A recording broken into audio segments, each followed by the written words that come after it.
Good morning, guys! So, ayan, pupunta kami ng school ni Hugo kasi magbibili na kami ng kanyang uniform and books and yun. Papasukatan na namin siya ng uniform niya. Actually, yung uniforms niya, tatlong set siya kasi yung isang set ng uniform, tatlong pieces pala siya. Isang set ng uniform niya may vest, may polo, tsaka shorts. So, ayun.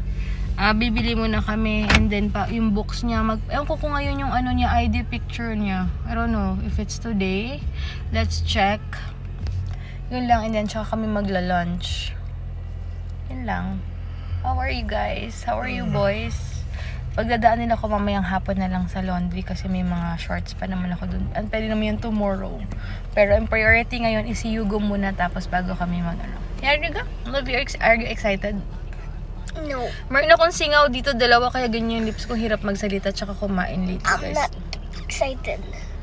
Where? No, I'm not. Okay, let's go home. Yeah. Don't go to school anymore. Yeah, that's good.